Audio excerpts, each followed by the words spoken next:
Ebb and flow. Breathe in external maps. Exit. Projected pathways. Mind trace map. Internalized lines. Structure, connection, and division. Mixed in van life history, science, psychology, and anything else of interest. Flow into the hidden highways. Hidden highways. Hidden highways. Hidden highways. John and Sarge here doing a little stealth camping adventure in Minneapolis. If you can see Sarge there. Anyway, so I found a pretty good spot here. The only thing is I don't like how these lights are kind of shining in here a lot, but I guess it's not too bad. It doesn't like shine that bad in there.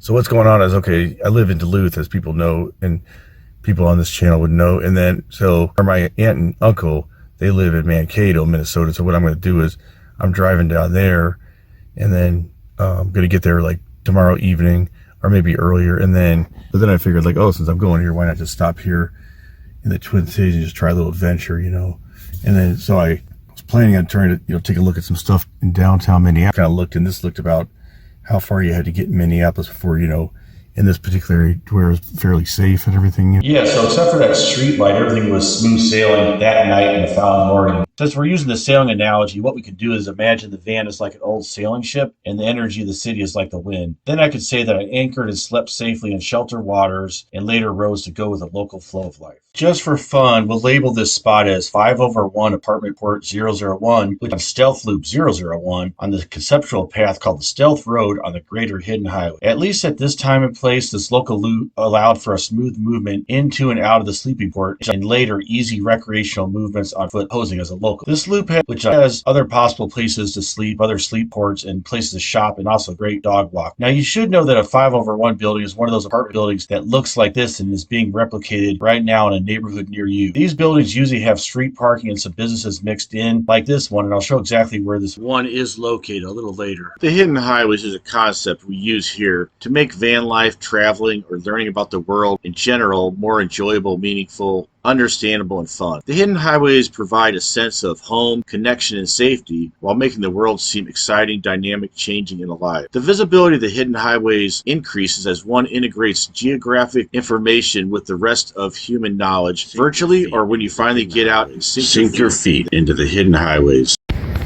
Here with Sarge in the morning, about 7 o'clock in the morning. Here, this is where we slept last night. There's the van. Just walk around this neighborhood a little bit, see what it looks like. It looked like it was safe enough to just come out of the car and just kind of blend in. And then, so there's a golf course here. There's the van down there. Let's see. And there's that. Now that's a new one. I know that's been built in like the last couple of years, because on one version of Street View wasn't actually showing that. So anyway, then you got the whole golf course here. So we're just gonna walk around this neighborhood, see what we see.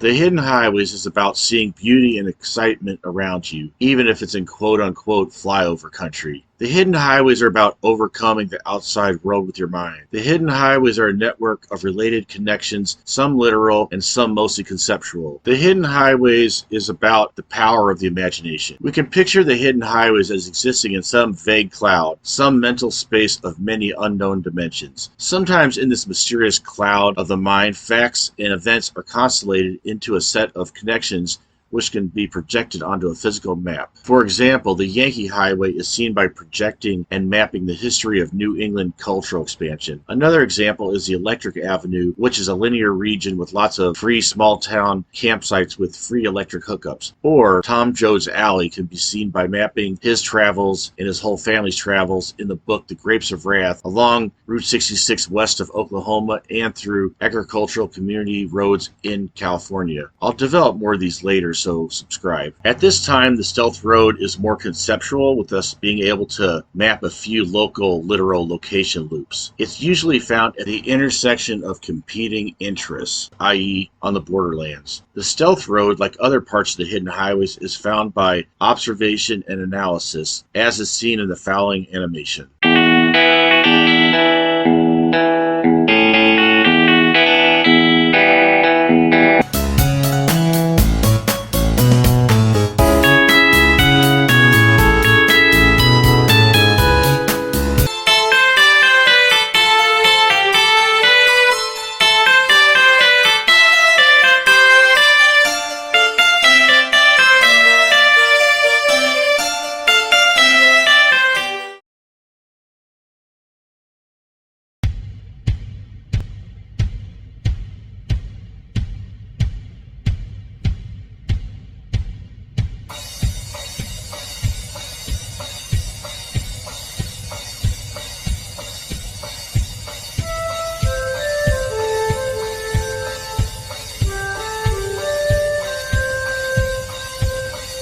See what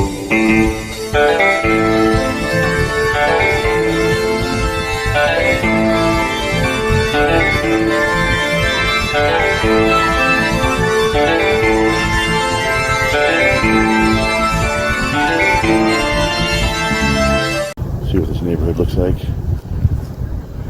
I'm not saying I would always like recommend you know, just going straight from your car to like a dog walk. Maybe most of the time you probably want to drive someplace else when you're stealth camping, but I'm probably not going to ever be here again for a long time, so it's not like if someone notices it's going to be a big deal, you know. So if I was planning on being in town and maybe using this as a spot maybe once a week, that maybe, you know, but and also it looked safe enough, you know. It looked, you know, it looked you know, it looked like there wasn't enough people around. I was able to do it without really getting noticed, you know.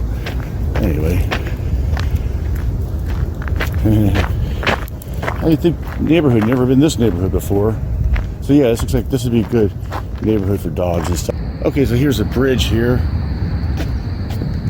Now I'm going to talk to you about that location that I picked to stealth camp at and show you where it is and everything and talk about it. And just to let you know, so I was coming this way south, and then I was going to be doing something in Minneapolis the next day, but I wanted to camp someplace in Minneapolis, and so I found a location in Minneapolis. And so you can see, like on the other part, I said I just showed like this map here, Stealth Port Zero, the Stealth Loop. Well, that's actually here, and now you can see where that is now if you recognize that on the Minnehaha Parkway and this Lake Nokomis.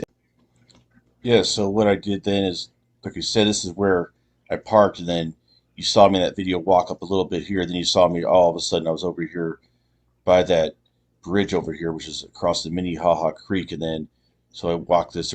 So basically there was a really nice loop. Just walked here, walked down there, and walked back up. Didn't walk around this way. I walked like probably like up this way or anyway. But anyway, I was just showing you. But basically, it was nice being able to just have a nice dog walking like, and then go click on this map here, and then here's a better map of it, and then we'll just go ahead and just zoom out, and you can see, okay, it's down in this area right here along the southern edge here, and then right next to the airport anyway. And just to show you what this area looked like and why it was good. And so yeah, you had this area where I parked over here, this area here along the golf course, where that's where I was parked right about here. And then you can see also, now a person could also camp along here too. Yes, you have all this here.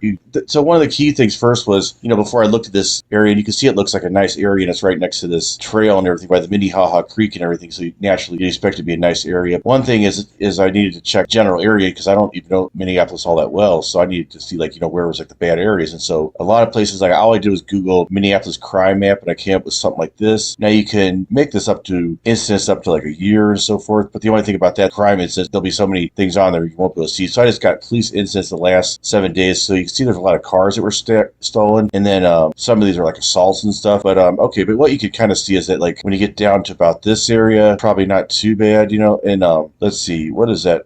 Yeah, you do got a few things down here, but maybe okay. So you can kind of see that this is not, maybe this area is not too bad. Maybe like this area is not so bad, and then this area, and then now it's a little hard to tell on this map, but let's just go down here. So, but you can see that, like, okay, this is about where I parked right here, I think. Yeah, okay, you can see like it's really bad in some of these areas, and then up here and everything. And then anyway, so you can see, yeah, you're kind of far away from some of this. Now, maybe a little better idea would be the shots fired. Okay, because now you can really see like where some of the bad areas, and it kind of gives you the same idea, although it gives you it makes it look a lot, you know, go up further. Yeah, so then here it looks like, okay, so once you get past like about 39th Street, you're doing pretty good as far as this map. I got a general idea that basically, yeah, when you got about here, you're probably okay as far as, you know, it's not like a super dangerous neighborhood, you know, and so forth. And then this is an old video I did here where I said finding stealth camping spots quickly with Google My Maps. It was an old video I did, but that's a good one where I talk a lot about, like, that's where I talk about a lot about finding parking next to apartments, you know, being a good place to do it. Okay, so here's a bridge here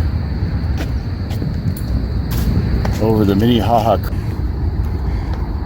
Okay, and this is like, I forget the name of the lake. I guess I'll put that on the screen. But anyway,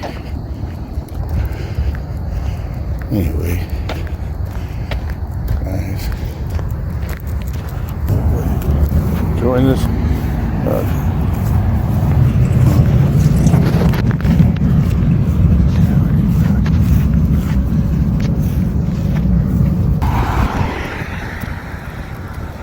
Ooh, nice looking here.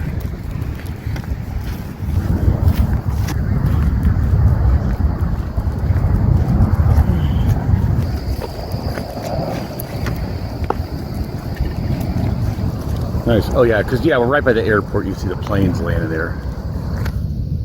Right on the line of the airport. Yeah, so you got that mooring out there.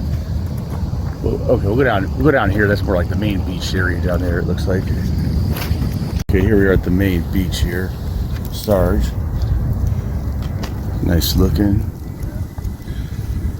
And by the way, if you ever come here, it looks like you got to pay. The parking lot's paid, but it looks like there's plenty of parking on the street. You could park for free, probably. I mean, I don't know. It might get filled up later on. There's a little duck.